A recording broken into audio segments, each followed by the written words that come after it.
Welcome to the Big Biz Show.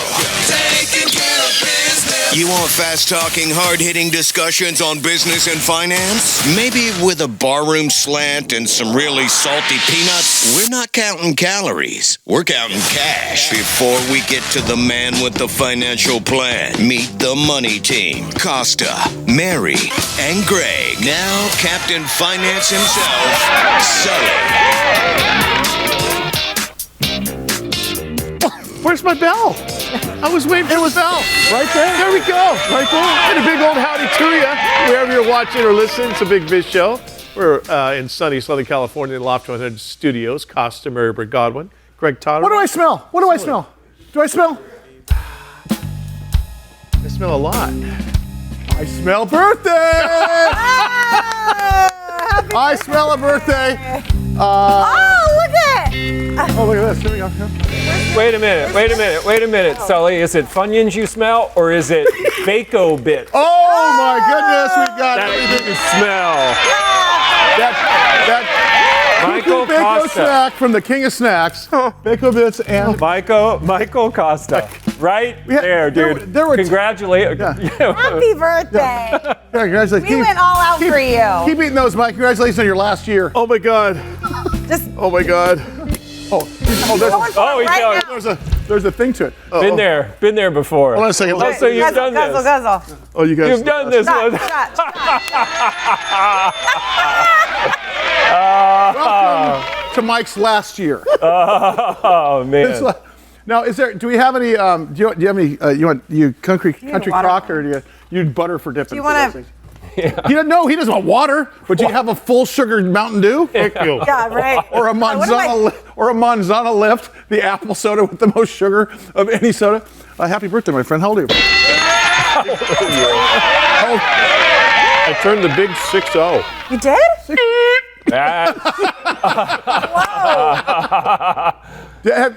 So have you had your physical? Coming up the first of the year. Okay, good. Let me tell you how Mike thinks, because I've known this man for 30 years of my life. He's thinking, okay, Monday after Thanksgiving, Yep. I'm training for my physical, which is going to be at the end of January, Pretty which much. gives him another 4 weeks, right? So when you walk in there, you got at least, so of that 8 weeks, you'll probably get 6 good ones in. Exactly. He'll lose about 25 pounds before he goes in. Yep. And he's going to walk in, hey, but you got a great year going there. Get all the gravy out of the bloodstream. We have a couple days to finish all this. Oh yeah. This is awesome. Happy birthday, my friend. Thank you very much. Well, there were 10 bags, and then of course we forgot you weren't going to be here the other day, so we gave some of the bags to the band, and they already ate them. So, so they're completely all gone. Brothers in arms. Hey, Howie Font is here. Of course, he is our punctrepreneur as well as our analyst here on the Big Biz Show, and this Bitcoin thing is back, and I think because we spoke of this for a little bit, and I was joshing Mary the other day by saying, we're already in digital currency, right? Because you have the same $20, $40 in your pocket. We all do. Yep. Because all we're using that for is, tipping money or whatever. Or being philanthropists as you're walking into the grocery stores. I mean, I can't remember the last time we pulled out dollars. So we're sort of in that digital currency. However, we're playing dollars as digital currency. There's a difference because you've got Bitcoin, you've got Ethereum, you've got, 180 some odd different coins out there. Howie, just break all this stuff down. Why is this back in the news? Yeah, I mean, it's in the news because Bitcoin is on an absolute tear price-wise. And I agree with you on all of the digital currency stuff. We're going to use the dollar, Zelle, Cash App, all that. I completely get it. Apple Wallet is the best. This is more about hedging inflation and keeping a smart store of value. So Bitcoin is now poised to cross $100,000 for the first time before the end of the year. Good Lord. We're at about 90,000 right now, which is extremely high. It's jumped quite a bit post. All right. Speaking of, all right, let's get into this as we continue here. Speaking of storage, Howie, it seems like there's a nuclear winter behind you, or New York is seeing some snow, and you are stocking up those chestnuts for the spring. It's coming. It's cold here. It happened all at once. It was 70 degrees last year. It's cold at my house too. 80 degrees outside though. You know what I mean? And I think you do. Hey now. Loft 100 Studios, The Big Biz Show, and our affiliates and our hosts are not registered investment advisors or broker-dealers. Our show hosts make no commitment that the purchase of securities of companies profiled or otherwise mentioned in our programming are suitable or advisable for any person, or that an investment in such securities will be profitable in general. Given the nature of the company's profile and the lack of an active trading market for the securities, investing is highly speculative and carries a certain high degree of risk. We profile selected publicly traded and privately held companies on our program. Most of these companies that we profile have provided compensation to Loft 100 Studios and its hosts for the profile coverage. From time to time, we sell shares of the companies profiled in the open market that we receive as compensation for coverage of client companies. But never sell stocks if we are speaking about interviewing or covering a public company who has paid compensation. Specific questions on compensation can be obtained by contacting producer at sullyandgroup.com.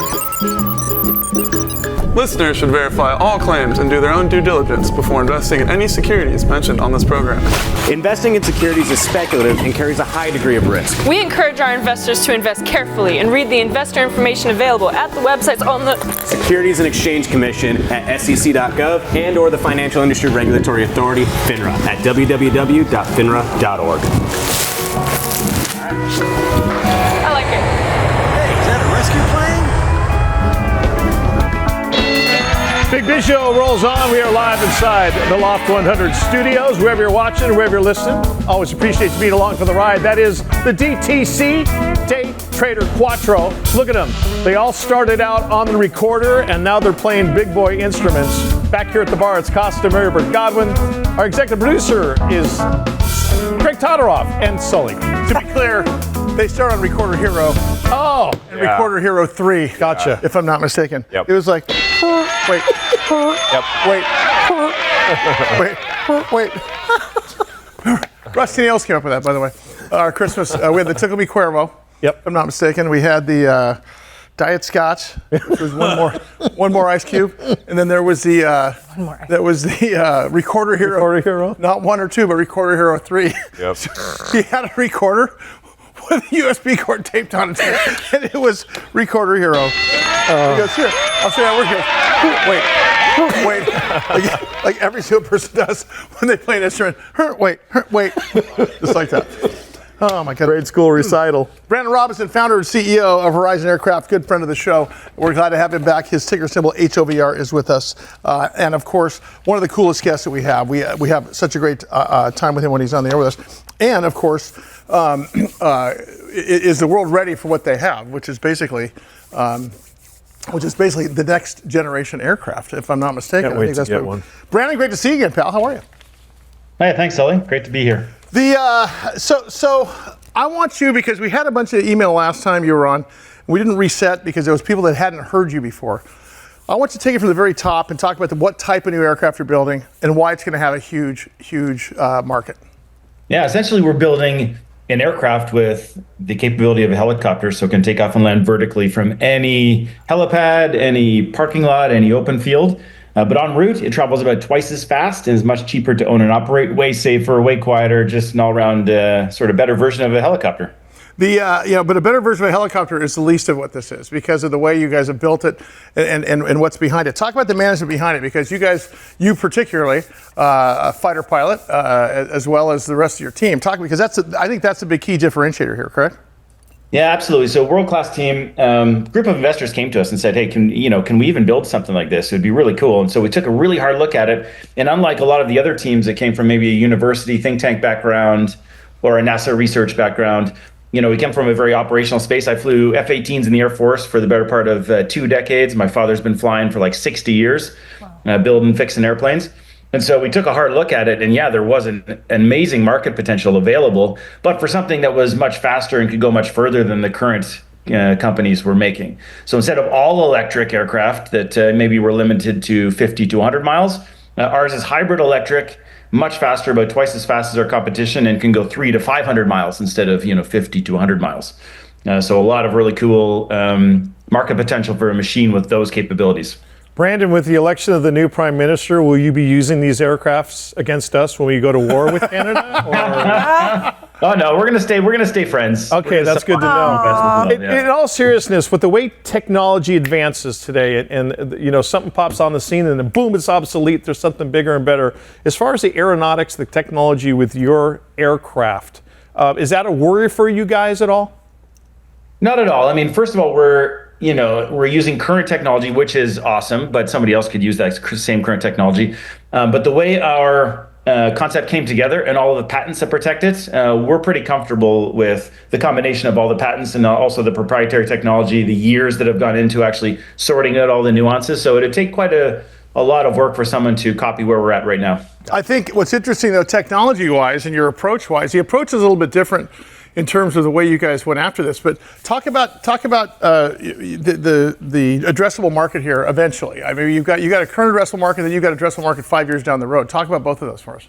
Oh man, the current addressable market is huge. So anything a helicopter does where it's just going from point A to point B, this thing is about 75% cheaper per mile. Wow. So think medical evacuation, you think organ transport, getting critical goods to remote communities. About half of the global helicopter fleet simply flies from point A to point B, but they just don't have the infrastructure to land like a normal airport. So they only have a small helipad or a small parking lot. Our aircraft could immediately roll in and replace the majority of those helicopters that just go from point A to point B. And think, moving on from those critical sort of missions, emergency medical services. Now we think disaster relief. Some, hurricane goes through and drops down the power grid. Ours is hybrid electric, so it does not need the world's longest extension cord when you land. Plug it back in. It can operate without any charging infrastructure whatsoever, which is pretty awesome. Things like fire suppression. I mean, 98% of the work for firefighting is actually just moving things around logistically. And there's not always a runway where you want to move stuff. So this type of machine would be very useful for all sorts of missions. Brandon Robinson's the founder and CEO of Horizon Aircraft, of course, their ticker symbol HOVR. Hey, Brandon, how soon are we going to start seeing these in our skies? You mean our driveways? The great thing is if you rewind really great question. If you rewind 3 or 4 years, there was a question whether these aircraft could even be certified for commercial use. Now, you fast forward to 2025, a lot of companies, some of the front runners have spent, billions of dollars erecting the framework for certification. And now there's no longer a question of if, it's only just when. So you'll see some of the new, again, all electric aircraft start to do very limited missions probably next year. And then, the advantage of being a second mover, we didn't have to spend all that money and we have very clear path to certification. We'll be entering the scene a few years thereafter. So it's a pretty exciting time. Brandon, we never talked about sort of the sales side. How do you intend on reaching the ultimate customer here, whether it be municipalities or even fixed base operators or whatever? What's the plan there? The last inch solution, so to speak. Well, great question. So the answer is they're reaching out to us. And so we have been overwhelmed with a lot of outreach at this point, a lot of folks interested. Now they've seen the progress on the half-scale prototype that we're doing, our YouTube channel, in terms of seeing the flight testing progress. They know we're now building the full-scale aircraft. We'll have a full-scale aircraft in the next sort of 18 to 24 months. And it's primary from two different sources. Operators who operate helicopter fleets and also some fixed-wing fleets. Again, if you could save 75 cents on the dollar, compared to your current fleet of helicopters, that's going to be pretty useful. And then also on the lessor side, so people with more capital that can come in and scoop up maybe 100 of them and then lease them out to the operators that don't have the capital to initially purchase some of these machines. So both of those groups have been reaching out with a lot of interest. Brandon, is there even any competition here with you guys with kind of the new technology? It seems to me there can't be a lot of guys that are in your lane. That's true. So a lot of the folks, lock themselves into these all-electric architectures. They're carrying between 2,000 and 3,000 pounds of lithium batteries on board. We thought that didn't make sense, in the short term to medium term anyway for a flying machine. So unfortunately, once you lock yourself into that design, you're kind of stuck. All right, and they made a bunch of promises to a bunch of investors. We just called a spade from the beginning, came up with our our hybrid electric architecture. And that's put us in good stead. So we're quite far ahead of the competition, so to speak, from that perspective. He is Brandon Robinson, founder, CEO, Horizon Aircraft. Of course, their ticker symbol HOVR. The website, horizonaircraft.com. Quickly scaled to one of our coolest guests we have on this show. For sure. Real word ready? Always. All right, keep it right here. There is much more to come with this here Big Biz Show. Do not go anywhere. We'll be right back.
Continues live from the Loft 100 studios here in Southern California. Those guys on the stage, of course, that is the DTT, the Day Trader Trio. Best in the business. Best in the business, no lessons, self-taught. Let me see if I can do this. Yes. Kind of did it. That was my bad. Yeah, Trace wasn't with you on that. I thought two. So, I mean, like. Oh, you're right. He did a week one. It's normally two. It's usually and I did one. Yeah. I'm sorry. I misread. Nice Casa, work. Mary Godwin with you. Sully stepped out, had to go to the eye doctor again. His eye fell out. So hopefully we will have him back here with us in just a second. But it gives you and I the opportunity to talk about some money DNA. This is really interesting stuff, I got to tell you, because I feel like I'm going to relate to this a lot. Yeah, because I'll be completely honest with you. My money DNA is screwed up. It's like I was born in front of a microwave oven that worked with the door open. So my DNA as far as money is concerned is completely scrambled. We are lucky to have Judy Wilkins Smith with us. She's the author of Decoding Your Emotional Blueprint, a powerful guide to transformation through disentangling multi-generational patterns. Wow, that's a mouthful. But that is a lot to put on a t-shirt. We are glad that she is here with us today. Judy Wilkins Smith, how are you? Welcome to the Big Biz Show. I am great. How are you? We are doing really well. Help me understand my money DNA and what we're talking about here. So I love that you said it was scrambled. So what we're going to do is unscramble some of that. Okay. Okay, so you know that you inherit your physical DNA.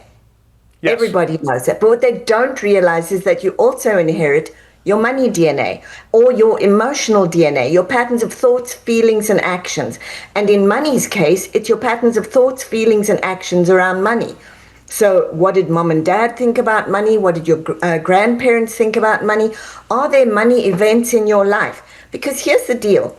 If it doesn't matter how much you may want money consciously, if you have that underlying pattern and it's subconsciously playing around with you, you are going nowhere. You're going to be loyal to Uncle Joe who lost it all and you're going down the tubes. So you really want to understand it. And then, of course, we have what we call meta money DNA, which is how the world sees it. And we grow up being taught it's love or money, it's ethics or money, it's everything or money. And money is actually an and, not an or. So that's a little bit about your money DNA. Do you think some of it is nature versus nurture in that you might inherit it genetically, but also, which is probably tied to how you're raised, but if you have a parent that maybe was an alcoholic or some sort of, you saw a lot of waste in that way, right. And that makes you fearful about money. And so you're seeing it in the nature sense, right? And nurture sense, both, a combination of both. You're seeing both, and it is a combination of both. You can inherit it epigenetically. In other words, what happens is there's an event. And if there's a strong enough emotional component to that, it creates an impact, and that creates an imprint on your genetic genome. And it's the expression of the genes that is affected. So that's the one way. The other way is, I saw grandfather do it, I saw dad do it, I saw me do it, oops, now it's my turn. Or you can look at that and go, and this is where we see people do it differently. I am not going to go through that same thing that you did. I'm doing it differently. So you have somebody in your family who's an alcoholic, and so there's waste, and you look at that and go, so much waste, and suddenly nobody can understand why you're Scrooge. But it makes a great deal of sense. And the point is with money, if people don't realize the first and most important thing is that money is not a commodity. It is a relationship. And the way that you show up for it is the way that it is going to show up for you. Judy Wilkins Smith is the author of Decoding Your Emotional Blueprint, a powerful guide to transformation through disentangling multi-generational patterns. So, Judy, you're saying that my father, is of that generation where maybe had a little bit tucked underneath in his mattress. Yep. Was very fiscally sound, didn't take many risks with his involvement, may have the first nickel he ever owned. Am I apt then to be just like him? Or because he may, as Mary mentioned, maybe was a little stingy with his money, could I possibly be at the other end of the spectrum saying, man, I'm going to spend it as soon as I get it because my dad didn't enjoy his money? So yeah, and that's what you're telling yourself. It's the events that are going to affect how you react. So a big event and suddenly dad hides everything, hoards everything, he's very fiscally sound, but you come along and you go, you know what? I'd really like to invest money. I'd like to be a little wiser. I'd like to live a little larger with money. Yep. And so instead of being the one who's just doing this, you suddenly start to interact with money. You want to understand how it works. You become financially literate. And you become perhaps a little less risk averse. But you also want to ask yourself, if dad was like that, what happened to his father or his father's father? What was the big money event in the family that triggered this is the way it is? Amazing. So, yeah, you're starting to talk about this. Once you identify these patterns, once we kind of think about it, a lot of things are coming to my mind as you're talking. Then what's the next step to break the patterns? Because I am seeing some of my patterns maybe aren't that great. But I want some hope, and how can I break them? What's the first few steps I could take? Sure. So what you want to do is you want to write down all of your thoughts, feelings, and actions around money, as it is for you now. I'm scared, I'm tired, of whatever it is. Write down all of the thoughts, all of the feelings, all of the actions. Then look at, is there a familial component? There may or may not be. You may be the one who starts it, but whatever. You're going to look at what you want to stop. And then comes the other intriguing but really important piece. What do you want? What do you want to do with money? Where do you want money to flow? Because it likes to know where to flow. And once you've identified that and you get that nice sort of bubbly feeling and you're going, I want to go and do X, and you're excited about it, and you stay excited about it and you stay in that space, you're going to pull clear of all of those limiting patterns and start moving in the direction of creating money flow the way that you want to. And so then I would say to you again, write down my thoughts, feelings, and actions about what I want and why it's so important to me, and really, really, really important, use an elevated emotion. So you can't say, I really like it, and your stomach's going, you've got to go all the way and invest in it. You've got to say, I'm doing it, here we go, and move in that direction. So when you're saying, identify what you want, are you saying to be as specific as I'm not one that wants a lot of fancy cars or anything like that. I would like to travel, be specific, and I want to send my daughters to college, and I don't know what it is, but are you saying actually be specific to what you want to buy? Yeah, when we say specific, there's a reason for that. When you are specific, you start to become emotionally involved with it. You start to connect with what it is that you want. So you want to travel. Travel is, okay, I'm going to go down the road. Yay, I traveled. No. Well, exactly where do you want to go and how does that feel? When you engage that emotion, you're set to travel in that direction. All right. Judy Wilkins Smith, author of Decoding Your Emotional Blueprint, powerful guide to transformation through disentangling multi-generational patterns. Her website, judywilkins-smith.com. Judy, thank you so much. I'm going to read the book. Me too. I totally want to read this book. I also want to come back after this. Much more with the Big Biz. Loft 100 Studios, The Big Biz Show, our affiliates, and our hosts are not registered investment advisors or broker-dealers. Our show hosts make no commitment that the purchase of securities of companies profiled or otherwise mentioned in our programming are suitable or advisable for any persons, or that investment in such securities would be profitable in general. Given the nature of our company's profile and the lack of an active trading market for their securities, and investing is highly speculative and carries a high degree of risk. We profile selected publicly traded and privately held companies on our program. Most of these companies that we profile have provided compensation to Loft 100 Studios and its host for the profile coverage. 3, 2, 1. From time to time, we sell shares of the companies profiled in the open market that we receive as compensation for coverage of client companies. But never sell stock if we are speaking about, interviewing, or covering a public company who has paid compensation.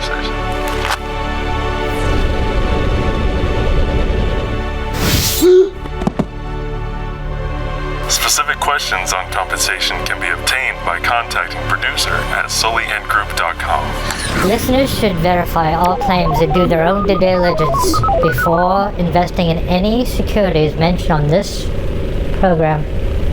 Investing in securities is speculative and carries a high degree of risk. We encourage our investors to invest carefully.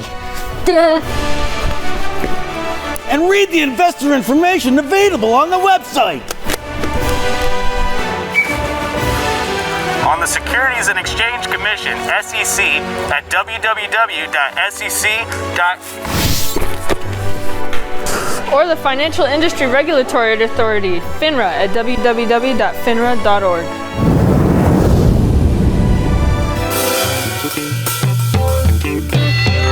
Big Biz Show rolls on. We are inside the Loft 100 Studios here.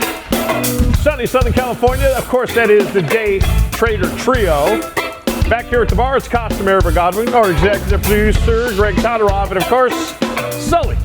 Good to see you. You're the one who brought up GLP1 first to this group. How did you find out about this? Because now everywhere I turn, all I do is I hear about Wegovy or Saxenda or trizipatide or something. I think the first place I heard it was seeing a bunch of celebrities online, go like Oprah and Amy Schumer, I think. Just a lot of celebrities that all of a sudden were skinny mini. And it was like, what is going on? And then the words Ozempic and GLP-1s just started to blow up. Each one has like a musical production commercial and all that kind of stuff. Right. We have learned more about this because our friend Mitch Steiner, Dr. Mitch Steiner, is the chairman, CEO, president, and founder of a company called Veru. VERU is their stock symbol. And, GLP-1 drugs like Wegovy and Ozempic, and I think it's Mounjaro, is the latest one, are pretty effective. But 1 of every 3 adults is taking these drugs to lose weight. But apparently there's some adverse effects. Mitch is here to talk about that again, what these guys are. And Mitch, good to see you. How are you? Doing great. Thanks for having me on the show again. Did you talk about last time the biggest issue is muscle loss or something like that? Was that the major thing? Yeah, see, here's the problem. GLP-1s work, and they cause you to lose a lot of weight. But the problem with the weight that you're losing is about 40% of it turns out to be lean mass or muscle. So, you don't get points for losing muscle, you get points for losing fat. And so that's one of the big problems. And the way it works, it tells your brain to stop eating. And the way you would act in the wild, in the natural surroundings, when you have low calories, is your body starts to lose fat and muscle almost indiscriminately. So that's where we come in at Veru, because we have a drug called enobosarm. And what it's doing is telling the GLP-1, after it tells the brain to stop eating, it's telling the body to leave muscle alone and work only on fat. So if you think about it, you want a weight reduction drug to be a drug that gets rid of fat and not gets rid of muscle. And enobosarm in combination with GLP-1, any GLP-1, will have that capability. And we know that from our phase 2b study that we did in 168 patients that showed that we're able to hold on to lean mass, burn more fat, get to basically the same weight loss, and preserve function. So that's what I call the next generation of weight loss drugs. It's how do you make weight loss drugs that we currently have better. Dr. Mitchell Steiner, Chairman, CEO, President, Founder of Veru Incorporated, ticker symbol VERU. So, Dr. Steiner, let me get this straight. It doesn't matter how much protein and maybe pure protein you are eating while taking these others, you're still going to lose the muscle mass. Yes, I mean, so the things that you can actively do is eat protein. Protein doesn't do much if you don't exercise. And the exercise you want to do is resistance exercise, build muscle. You want to try to build that muscle and stop from losing it. But the problem is that's a lot of work. Yep. And you're trying to fight a very powerful weight loss drug that is making you lose both. But if you don't have anything out there, and right now there's nothing available except exercise and eating protein, then you want drugs like enobosarm that can be given in combination with GLP-1 that tells the muscle, stay put, burn more fat, and help you along in your weight loss journey. Because that's what it is. It's about losing weight in a healthy fashion. And a healthy fashion means not losing lean mass. Hey, Mitch, talk about the results. As we're looking up here at the screen here, we're looking at the arc of the story for the FDA. I'm assuming since all of these drugs that you work in concert with, and this just augments these drugs, is that going to make it any easier for you guys to get through FDA that way? Because it's kind of an addition to what's already out there? Well, the good news is the addition that's already out. There's really only two major drugs that are approved. You mentioned Monjovi and Zepbound. They're the same drug, and Ozempic and Wegovy, the same drug. It just depends whether you use it in diabetes or weight loss. So essentially, there are two drugs on the market for weight loss. So yes, we would include both those drugs in our phase 3 program to go through the FDA. So it's not like you have to have 170 of them, for example. So those are the two market leaders. They both show a detriment in lean mass and while they're burning fat. And what you see on this slide is basically the two programs, two parts to the trial that we're running. First part's done. I've already talked about that, where we showed we can preserve muscle and burn more fat and preserve function. And by the way, we did show that in patients on Wegovy, that the patients on the placebo, meaning not on enobosarm, but Wegovy alone, did have about 42.6% of them had a decline in stair climb power. So it matters. That lean mass being lost does affect function. The second part of that chart shows what the data that's coming out this quarter, and that is what happens when you stop with GLP-1. So the problem people are having is they realize they get to a certain weight loss, and then I want to hold there, and then they stop the GLP-1, and they get their weight back and fat regain, almost to a point where they started. So people are very upset. They spend all this time to lose the weight, and it comes back on. So the second part of the study is to see whether enobosarm, by leaving lean mass alone, could it stop that fat regain? And as I said, that data will come out this quarter. Is it administered? Is it a pill that you take along with the GLP-1 shots? Yes, the shots you take once a week, and this is a pill that you take once a day. And, there's a couple different, sections of the population that take these GLP-1s. One are, like you mentioned, diabetes patients, then also maybe, let's say, morbidly obese and obese Americans or people. And then also there's just kind of maybe for vanity metrics, people that maybe need to lose just a little bit of weight, but they want to look really thin in their bikini. So this goes with all of those usages, That's right. Correct? That's right. So the problem is, no matter whether you're diabetic, whether you're overweight, or whether you have obesity, you're losing weight indiscriminately in terms of the tissue type. And the two major tissues is muscle, lean, and fat. And so that affects all those populations. So theoretically, it could be beneficial for any population who wants to maintain lean mass and burn more fat. But where we're going initially is to focus only on in combination with weight loss. Mitch, it's interesting that you talked about doing resistance training during this and having this help with preserving muscle. Is there currently that kind of protocol when they prescribe these drugs now? To these folks? Do they encourage that type of things? I've never heard that before. Absolutely. And the patient population you're most concerned about the older patients, because as you age, you lose muscle. You lose about 1.5% of your lean mass per year over the age of 60. You lose about the same percentage of power, like going upstairs and walking and strength. And so if you already have a low muscle mass to begin with, and now you take a drug where you lose, I mean, it's about a pound of fat you lose about a pound of muscle, or lean to be more specific. So you can keep losing all the fat. You see bodybuilders, you can get really chiseled, but you can't get chiseled the opposite. Hold on to the fat, get rid of all the muscle, you'll be dead. So you get no points for losing lean mass. So yes, the label for Wegovy and Zepbound do mention that, you should try and maintain, important protein and exercise, but unfortunately, it's just not done as often as we'd like. And in older patients, if they're already behind the 8 ball with less muscle to begin with, and just happen to have less muscle because of age, and they happen to be superimposed with obesity, that's a danger. And that's the patient population everybody agrees should be the focus of making sure that they get the GLP-1 in a safe way. Dr. Mitchell Steiner is the chairman, CEO, president, and founder of Veru Incorporated.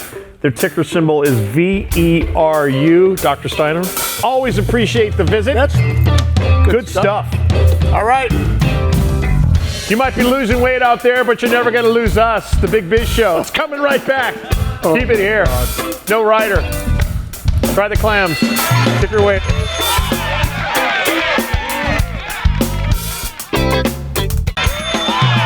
Live from the Loft 100 studios in sunny San Diego, California. Big Biz Show's on there. Great to have you along, and what a great show we've had. 125 million TV homes in the U.S., plus everywhere else in the world, either via radio or via Bloomberg, thanks to BizTV, American Life Network, U2 America, and of course, Loft 100 Studios, which Mary owns. Congratulations. You're allowed to suggest guests. I think you're the only one who hasn't brought a guest in. You can bring guests in. I think we should bring your girls in and do a dance thing. Oh my God. Why wouldn't you do that?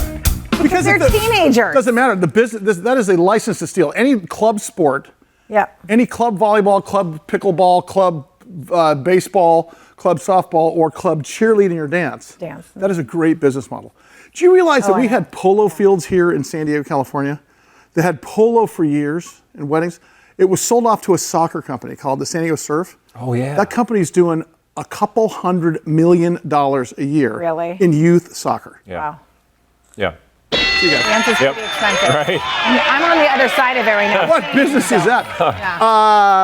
So let me talk to you about Christian Kanstrup. Christian Kanstrup is the CEO of a company called Evaxion, EVAX, Evaxion Biotech. We are talking about cancer-based topic here in immunology. So we live in San Diego. You guys might be watching us somewhere in New York City or listening to us somewhere over the world on American Forces Network. But long story short, we are a biotech, biopharma city here. Mm-hmm. And we've talked about immunology and targeted cancer treatment for a long time.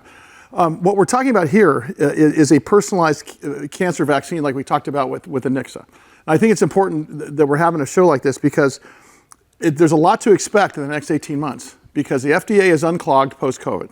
Keep in mind, COVID vaccines were not put in place faster than normal. They just got to cut the line. Yep. They got to cut in front of the line. And by the way, vaccines are a recipe. They're all the same with the exception of the antigen that you put in these things, which is why I was not personally afraid of the vaccine in terms of the velocity in which it came out. But I think it's important to understand, FDA is so backed up and as a result of that we're just now seeing some of these therapies. I know how impassioned you are about the ADHD therapy, about the ovarian cancer therapy, about the breast cancer therapy, and now they're starting to move the needle. Christian Kanstrup, of course, is the CEO of Evaxion, stock symbol EVAX. Christian, are things moving faster? Don't you feel like things are getting unstuck here in terms of the arc of the FDA story? No, things are definitely moving faster. I mean, no doubt there's a lot of excitement around moving things forward. I mean, if you look at cancer as such, I mean, think about it, 10 million people dying each year, despite all the advancements we have seen in cancer over the past many years. So very clear, something more needs to happen. And of course, if you combine that with the advancements that we're seeing in AI and AI in drug discovery and drug development, I mean, this is a perfect opportunity for really moving things forward fast to make a difference. And that's, of course, exactly what we are aiming to do at the Evaxion. So super exciting times. Hey, Christian, not to interrupt real quick, you brought up AI, and you brought up that before we were on the air, because this is interesting because it's all about velocity with AI. You're using everything on the market, everything in the intelligence database, everything in the medical database to make decisions based upon what the therapy is going to be.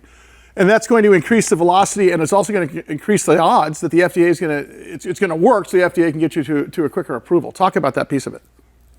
Well, it's about two things. It's about velocity, but it's also very much about precision. Because if you think about it, what we do, we design a cancer vaccine specifically tailored to the individual patient.